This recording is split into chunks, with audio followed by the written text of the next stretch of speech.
Your outlook for gold, though, is Yeah, so still very positive. You still hold the so view that positive. gold will outperform other assets this year.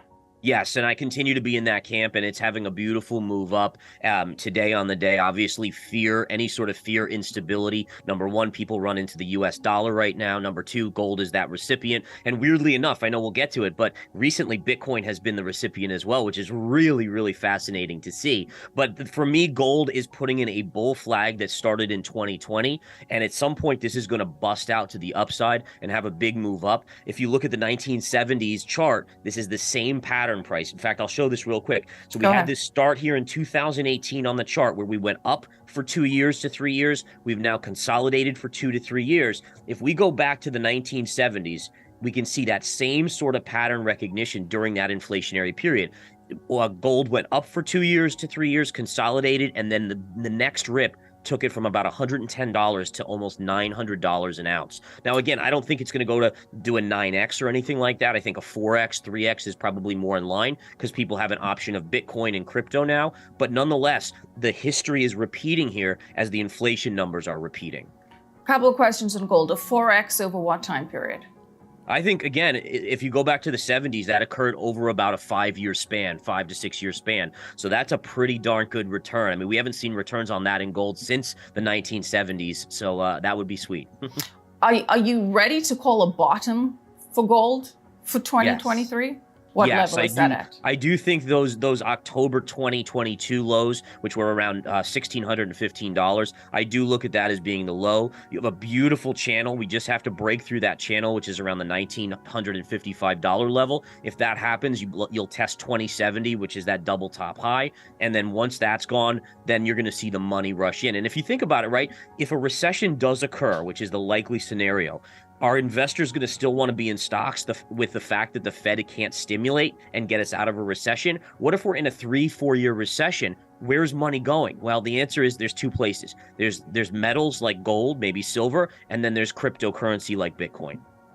All right, we're going to break down Bitcoin a lot to discuss there, including some of your correct calls there. But let's just stick with the precious metals for a while, because you did say that you thought gold and silver would outperform other assets this year. The gold-silver ratio currently around 83.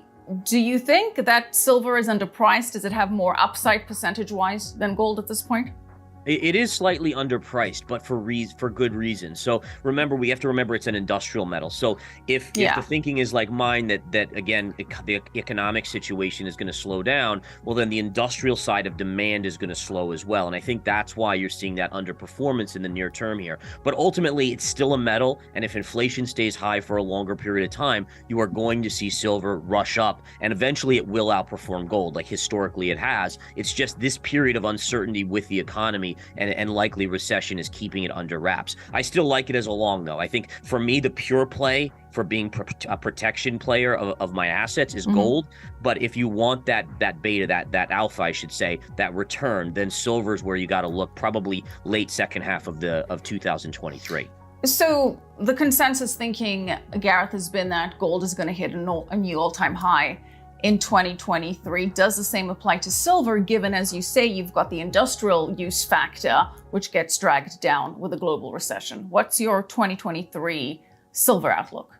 Yeah, so I think silver will likely test its highs. I don't see it breaking the $30 level this year. And the main reason for that is that industrial side. I think that keeps it from really breaking out. Now, granted, from $21.80 right now where silver is to $30 is still a tremendous return just to get back to those highs. But again, my guess is the breakout probably occurs in 2024.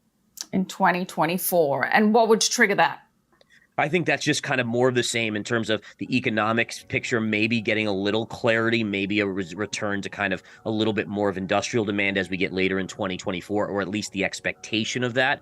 And then it becomes the asset to be in with inflation still elevated. A final thought, because in the midst of all of this chaos, we have huge geopolitical developments as well, which obviously play a role in safe haven assets like gold and in what Bitcoin is supposed to be, a safe haven asset. We've got conflict in Ukraine and Russia. Obviously, that continues to escalate, but now we have a Russian fighter jet shooting down a US surveillance drone over the Black Sea.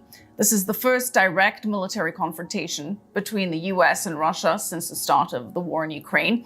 And the Kremlin has been warning that the US needs to cease hostile activity near its border, and said that it's going to retrieve the wreckage of this American drone and take it from there. And of course, this is causing some backlash from the US in terms of rhetoric. How concerned should we be about this? So to be honest, I'm not super concerned at this point if we saw a ratcheting up of the aggressive stuff, past this point. But I think right now this is kind of par for the course, which is you have a little tit for tat kind of thing going on, where Russia just says, hey, listen, you guys are supplying Ukraine with all this aid. We're going to do these little things to at least show you that we have some strength and we have some skills to kind of make you hurt a little bit. Again, it doesn't remedy the situation. But for me, to be honest, look at the oil markets. Is that not the biggest kind of pressure that you can put on Russia right now? And when you see this drop, again, do I think that the drop in oil was directly related to this? No, but do I think that also you could also view it that this is actually putting more pressure than anything else that the U.S. could do to Russia? Yeah, so you have to kind of connect the dots. Maybe there's something there. Okay. One final question for real. You did say, we did discuss that, everything is correlated in a way. You said if, everything goes down, well, perhaps with the exception of gold, you said Bitcoin goes down if the markets go down, oil goes down, that all of these assets get swept together in this fear trade. What is the way to diversify then? What is the best uncorrelated sort of long-termish move? So for me, it would try to be diversified in some of the metals, specifically gold. I think gold miners will really start to benefit. If we remember, when inflation was at 9%, gold miners did horribly because the price of gold wasn't keeping up with their costs going up. Now we see gold starting to go up, and that's where the miners can really thrive. So if we see inflation, let's say, coming down to 3%, but gold's up 20% a year, those miners are going to be just absolutely in a perfect scenario.